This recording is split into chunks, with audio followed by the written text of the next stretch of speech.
Umar Nurmagomedov versus Petr Yan could be next, since Umar said that he'll smash Petr Yan. Now, who actually win this fight? Well, let's take a look at their latest performances, in which Umar fought Reino Barcelos, in which Umar knocked him out in round 1. Busy with the kicks are both of these guys so far.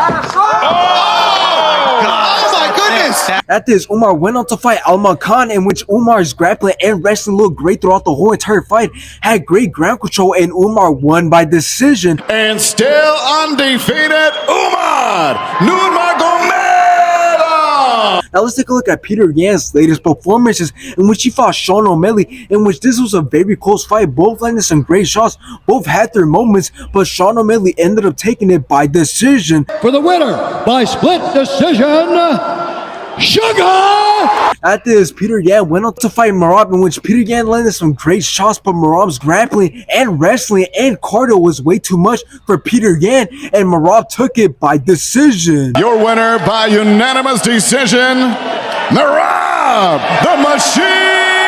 Now, I already know the potential doubts that people might have in their heads when they hear a fight between these two, because although it'll be very interesting to watch this fight, most will say that Umar still has a lot of work to do, as he still needs bigger and more credible names under his resume, because although he's undefeated with 17 wins, he only has 5 fights in the UFC, and he still hasn't fought a top 10 contender. So resume-wise, he stands pretty solid, besides him fighting guys that aren't even in the top 10. But does this mean that this fight won't happen? Well, no, and here's why. And that's because another great example of another UFC fighter who's barely reigned but caught out a fighter who's in the top 5 is Benoit Saint Denis, because after he won his fight during UFC 295, he was asked who would he like to fight next, in which he said he would like to fight Dustin Poirier, in which most didn't take him seriously, and they actually thought that he wasted his opportunity, because they thought there was no way he was going to get that fight, because he's ranked number 12 and Dustin Poirier is ranked number 3, but he still got that fight. So in the end, taking into account that Umar Nurmagomedov is undefeated and is starting to grab a lot of attention, not only for his come up, but also because he's part of the family of Khabib Nurmagomedov, as he is Khabib's younger cousin, I do see him getting that fight with Petr Yan.